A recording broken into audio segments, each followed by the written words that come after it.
Almost all the entertainment in Russia in the 90s was one way or another bootleg.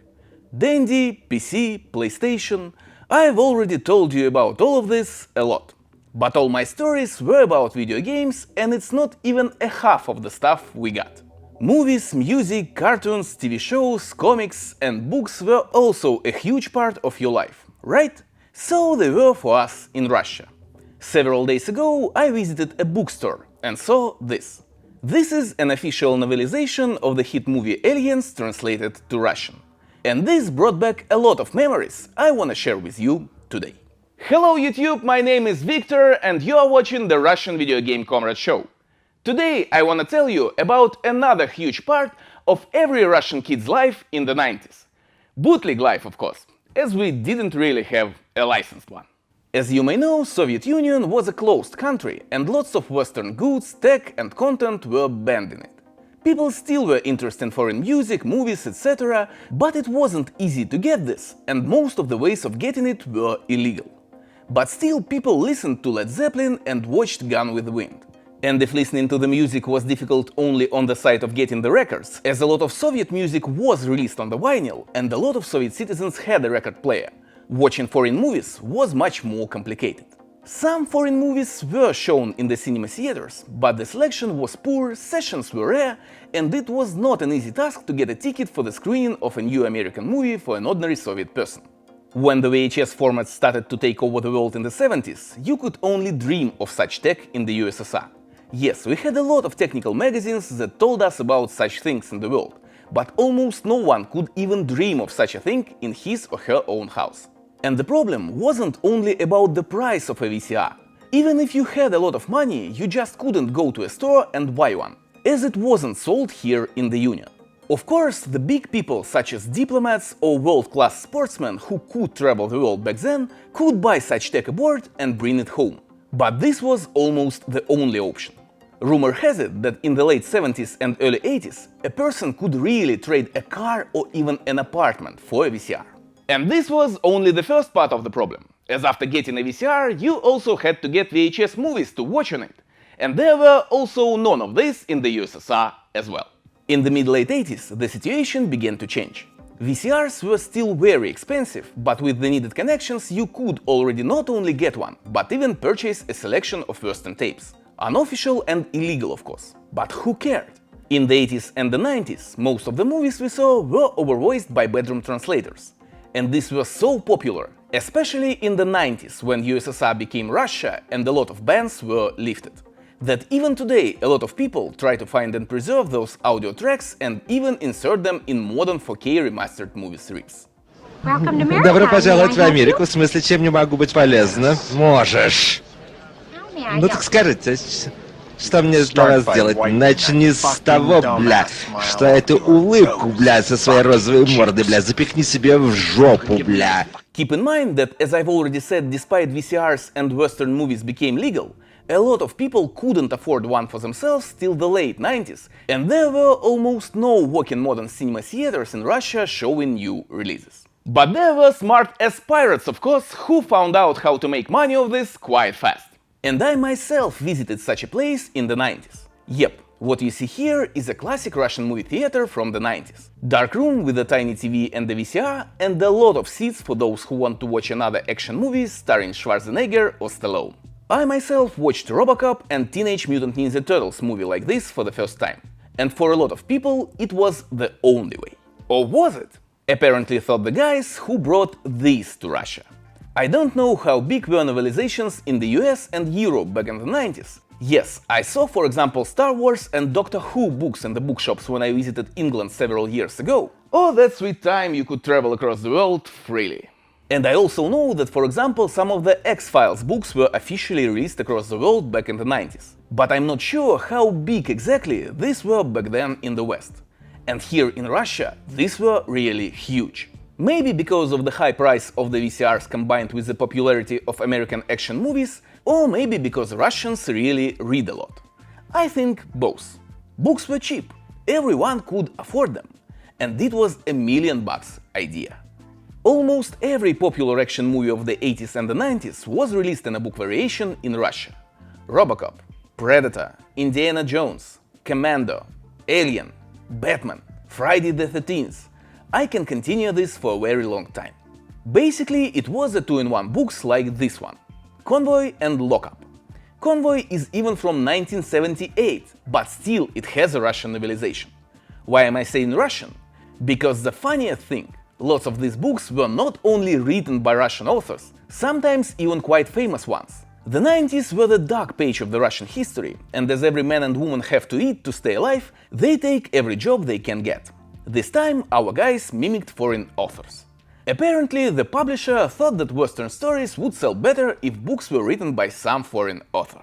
There was no internet, you couldn't Google George Baker, so you couldn't find out he was a fake. So they made up their own American authors and told us that these books were just translated from English. Brilliant! And if you think they stopped here, you're wrong. Apparently, some books sold better than others. There is nothing unusual in it, and some of the publisher houses decided to go further. How many adventures did Indiana Jones have before the Kingdom of the Crystal Skull? I know that you guys in the West had also Indies comic books and Young Indiana Jones TV show later in the 90s, but I'm speaking Spielberg's movies now. 3, right? Well, in Russia we had 2 more. Yes, not movies, but based on the movies' books. After The Last Crusade book, we had Dr. Jones vs. the Third Reich and Dr. Jones vs. the Dead Head. These were basically mediocre fanfics, but we didn't know it at the time. And a lot of guys tried to find these movies later, when the VCRs and tapes became not only available, but literally flooded the Russian market in the mid-late 90s. Coincidence or not, most often bootleg VHS tapes were also usually distributed with 2 movies on the tape, just like the books were. They used 3 or 4 hour tape for this, and sometimes, if you were lucky and your parents bought the right tape, you could even get a bonus cartoon at the end of the tape. It was never mentioned on the tape itself and was just a matter of luck. In exceptional cases, it could even be not just several episodes of the Looney Tunes, but even an episode of a real anime. This is how I first watched a random episode of The Guyver. By the end of the 90s, we got ordinary licensed VHS tapes just like all of you guys, and the era of the bootleg 2-in-1 movies faded in time. But not for long.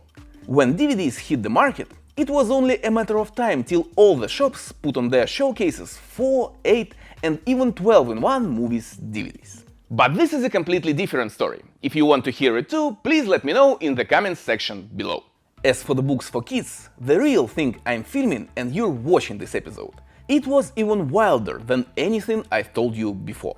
Yes, we had several official releases of popular comic books such as DuckTales, Mickey Mouse, Teenage Mutant Ninja Turtles Adventures from Archie, Bamsi, ElfQuest and Spider-Man. There were even more later, but these were the most popular ones.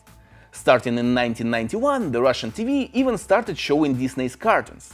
Once a week, every kid in Russia, I'm not joking now, literally every kid, you just cannot imagine how huge it was for the Russian kids, sat near their TVs to watch DuckTales and Chip and Dale Rescue Rangers. You call this Disney afternoon. Here in Russia, it was a Saturday morning Disney Club. In time we saw a lot more. Other Disney's TV series, Spider-Man, Transformers, both Japanese and American ones, Biker Mice from Mars, and much more. And starting in the mid-90s, a lot of toy stores even had action figures. Sometimes even not only Chinese bootleg ones, but even authentic ones. This was the time we finally could have almost everything you guys had aboard. But kids obviously wanted more. As did the sellers. And Russia in the 90s wasn't about copyright at all. So we also saw a lot of wild shit back there, no one else did. As this episode is focused on books, I'll show you probably the most bizarre stuff. I mean it, viewer discretion is advised. Probably the most popular animated series in Russia among boys were Teenage Mutant Ninja Turtles and the Ghostbusters. And both of these franchises got a literary incarnation in Russia. The Ghostbusters got 4 or 5 different books and the Turtles got around 20. Let's start with the Ghostbusters. The first book, called Ghostbusters: The First Ghost, was basically a novelization of the first movie, diluted with the stories from the animated series The Real Ghostbusters. For instance, the one where guys became friends with the Slimer. But all the other ones became something new, especially for us, the kids. It seems that these books were written by the same authors who wrote Hollywood blockbusters novelizations. There weren't a lot of the stories about the Ghostbusters or Teenage Mutant Ninja Turtles out there big enough to make a novel out of it, and apparently they were too lazy to make several themselves. But the publishers wanted something to sell to children and paid good money, so the authors didn't think of anything better than just using random movies as a plot for the kids' books. And I really don't know who came up with such an idea, but most of the plots were taken from the horror movies. And again, it's not a joke, I swear. And I can even somehow understand this idea in the Ghostbusters universe. These guys fought creatures of the dark, so why not force them to fight Freddy Krueger or Jason Voorhees? But Ninja Turtles? For real? Let's stick to the Ghostbusters first. The second book I read after the first Ghost was the Ghostbusters vs. the Iron Claw. And as you could already figure it out, it was a novelization of the Nightmare on Elm Street 3: The Dream Warriors, featuring the Ghostbusters. I have to say there was almost no Ghostbusters in the book and a lot of Nightmare on Elm Street, as if you know the plot of the movie, there wasn't much room here to fit new characters. But they at least tried, unlike the Turtles books we will speak about later. And I also have to mention that the most bloody and gory scenes from the movie were removed from the book to make it at least a little children-friendly. At the end, it still wasn't a book for kids at all, more like a teenager's one. But once again, they at least tried. I really don't understand how my parents continued to buy me this, but I think that they couldn't even imagine someone would make a children's book out of the horror movies. And the third and the last one I read back then was the Ghostbusters vs. the Monster from Outer Space. It was an adaptation of the movie Species, and this time the authors left almost everything from the movie in a children's book, even the sexual scenes. Once again, it's not a joke, somebody really wrote this for the kids back then. In this one, the special forces who tried to capture the monster from the movie were replaced by the Ghostbusters, and the plot here looked more like the Ghostbusters 1. But of course, it wasn't appropriate for the kids. And still no one cared. Neither the author, nor the publisher, nor the book sellers. But as I think about it more, I have to say that it's not a surprise at all. In the 90s, any kid in Russia could easily purchase cigarettes and alcohol in nearly any store, no questions asked. And if they didn't care about this, who would even think of some books? No wonder I became a fan of the horror movies myself. When you were a kid in the 90s in Russia, you had only two ways: either become a horror fan or go nuts. Fortunately, I was a tough kid back then. As I've already said, in the Ghostbusters books, the main characters at least had some influence on the plot. But if we'll speak about the legendary here TMNT books series by the Minsk publisher, it's a completely different story. And all the wise guys who will tell me now that Minsk is the capital of the Belarus and has nothing to do with Russia, which is correct by the way, I want to remind you of the classics. Minsk, it's in Russia. I know where Minsk is. Turtles books were quite similar to the Ghostbusters ones, but most of them had nothing to do with the turtles, except the book cover and several standalone chapters inside it. Yes, there were some exceptions like the Turtles and the Big Chocolate Bank. Really good and interesting story, written by the author who at least knew what the Teenage Mutant Turtles are, but most of the others weren't. Turtles there had almost no influence on the plot and were there only to justify the cover. For example, one of the books I had back then was Teenage Mutant Ninja Turtles vs. Barkulap von Guard. Please don't ask me who or what Barkulap von Guard is, I have no idea. But in the book, it was just a copy of another well-known character, and you will guess who it was with just one quote from the book. He had a giant knife in his hand, and it was the last thing his last victim saw dying. And his face was covered with an old hockey mask.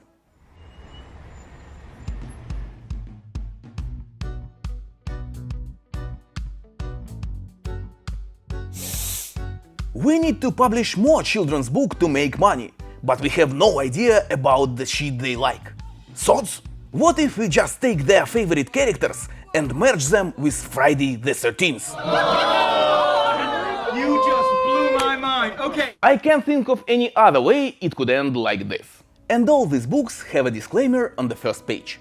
A novel for kids. All of this was accompanied by hilarious illustrations. Some of them were so bad you can't even imagine this was printed in an actual physical book and was sold in the same place with all the real books. But it was. And just browsing through the pictures here, you can understand what other movies for kids were used to write these books. Sometimes you can even have more questions you have to have, as if the usage of Predator or Star Wars movies is quite clear. I don't think that, for instance, The Demolition Man starring Stallone and Snipes was an all-time hit in the US. But here in Russia it was. So the 90s Turtles also had a crossover with this version of our future. Welcome to Russia! But my own personal all-time favorite Turtles books here is Teenage Mutant Ninja Turtles versus a tall old man, his tiny assistants and the shiny balls. Did you already guess what it is? I'll give you one more moment to think and one more illustration from the book. Yes, Don Coscarelli's Phantasm. Holy Mother of God, what did they think about? Once again, welcome to Russia. How we kids stayed sane through the 90s is still a big question for me. And by the way, if you thought that TMNT vs Batman crossover was released in 2019, you're wrong. In Russia we had it already in 1996. Just look at this guy. Ah, marvelous. This stuff continued to be released till the late 90s. And all the real Western books on the cult TV shows were not only released in Russia too, but even continued to have new issues even if there were no more released in the West. For instance, Chris Carter's X-Files were crazy popular here in Russia.